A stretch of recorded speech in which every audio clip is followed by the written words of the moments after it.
I'm sorry, I can't hear. What are the takeaways from that one? It's a real snapshot as to who we are. You know, you have some solid periods where you guard and you don't turn it over. Then you blink and, you have 11 turnovers in the third period. And then you regroup and you come back and, hold them to 14 points in the fourth period. We had a lead. They got it back to 2. We ballooned out. That's this group. And if any of us are trying to make it immediately more than it is, it's just not the reality of sort of the group we have. They're young, they're kind of wild. We're trying to tame them as much as we can, but it's also part of the passion and the thing that makes them good. And so the takeaways are the snapshot of how, erratic and fun and sometimes good, sometimes painful this young team is. TJ has obviously been playing a lot of minutes with the more recent injuries, but he's played big minutes before. Now he's taking more shots and getting to the lane more. Have you directed him to be more aggressive? Yes. He has to be. You can't have people that don't look to score when they are the recipients of late clock passes. And so Joel gets double teamed, swing, and there he is. He has to make a play. And, you learn, especially as the thing gets hotter and deeper with playoff type stuff, the more serious the game is, there aren't many sort of clean looks. Like everything is contested. And so what you remotely think is a good look, take it for the most part. And, he needs to be proactive and with a mindset to think like that, to play like that. And that kamikaze sort of spirit that he has needs to also have a mindset that he can't be a liability at the end of a pass and at the end of a clock. Look at what he did in Boston. Like, we had that conversation against Toronto. We had shot clock violations because he just wouldn't make a play. And in Boston, he had 2 monster threes. And tonight, as you say correctly, he's looking to score more, especially as the ball moves. Tonight you went really deep into the lineup tonight, which seems kind of ironic because you were shorthanded, but then you went so deep. How did that affect the game, just being able to turn to so many players with JJ and Jared out? I mean, when you have somebody like, let's use JJ as an example, you immediately say 32 minutes. And so when you don't have Jared or JJ, you're really sort of feeling, who's playing well? And you go into it not with a preset of conditions and an open mind, and then you judge it. And, Timmy played well. And so he started, getting more opportunities from the bench and the rotations. And so the depth that you're speaking of is born out of the uncertainty of what we have. And JJ say, you know what you got. Those other 3 you don't. And so there's the opportunity for them to play, and Timmy got rewarded. Timmy was really good tonight. Things were evened up. Joel, he got an and one. He got to the line a couple of times, and then that's when things started to balloon out. It was TJ and Trevor right after that. Did you see that Joel kind of stepped up on an energy level then, and everybody else fed off that? It's what it seemed like. I think so, and I think Ben needs to be included. Ben's dunk, there was a funky part of the game that was probably, pointing in our direction, but Ben, had a dunk out of a sideline play, and that helped us out a lot. And I think that and previously Joel and TJ doing their thing, you just feel that period the game took off.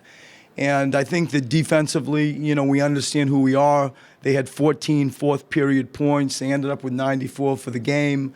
Everything we think about, everything we talk about, the recognition of who we are needs to be with that filter. We need to be, and are, a good defensive program looking to be great. What you saw from Timmy, good stat line, but some stats that are not in the stat sheet. I just think that he's one of these players that continue to work. He's there on the bench. He really hasn't had that much opportunity. In Boston, I yanked him quick. I thought he was down, and I didn't really go back to him. And that's the life of a young player, and it's hard to find a rhythm. And it's always the holy grail of any player, let alone a young player, to find NBA minutes and find consistent NBA minutes and really then get in a rotation. That's the easiest way to show this is who I am. And he hasn't had that. Yet he still remains positive. He still works. And tonight, with the demise of JJ and Jared Bayless, like here he is. And the kid responded. Like he attacked the rim. He made threes. He is one of our best athletes on the team. And he's fearless. And I think just from a human standpoint, to see him get rewarded after him staying positive and with the team, that's a feel-good story tonight. How was Joel doing health-wise after the game? Because, he took a few knocks, one on the hand. Yeah. There was one in that fourth quarter where I believe it was his left leg. Yeah, on the end one. Yeah. So is he all right, to your knowledge, anyway? To my knowledge, he is. And it's like you can see, you get as a coach, try to handle this thing with responsibly, but you're also greedy. You're looking at the clock. When do we get him out? Like, okay, game, let's get him out. Some of it was born out of that. Like you're watching him hold his hand, or like being a little bit nervous with holding it. Looked like his left ankle, but to my knowledge, he seems fine, and we'll learn more tomorrow. We look forward to getting on the plane and heading down to Memphis. Before the game, you said you wanted to get a look at James Young. It was a small sample size. Were you able to assess anything from what you saw from him? He came in and he made a shot, and it's not like he's small, and it's not like he's an athlete. He's tall, and he is athletic, and that is his identifiable NBA skill. He can shoot. And so we'll learn more about Jared and JJ. We know his path is a little bit longer as far as sitting than Jared's. Jared is sort of a day-to-day type thing. But he'll get another opportunity. I thought for the first time, he was pretty good. Right, Milwaukee's going to be one of those teams in the playoff race this year. They're going to be right in that clump with you guys. Is this a big, kind of an underrated big game in that sense? When you look at the conference standings, are you looking at them? We are. It was asked to me in the pre-game press stuff that we do. We definitely are. We're mindful of the standings. We talked about it with the team this morning, and I said to the media before this, on December the 28th, we lost a heartbreaker to Portland, and I thought it was kind of a defining moment of what was going on, because when you really looked at the schedule in January, it's daunting with Toronto a few times and Celtics and Spurs, and here comes Milwaukee, like you say, a conference and part of the end of the 6, 7, 8, 9, that clump that we're all in.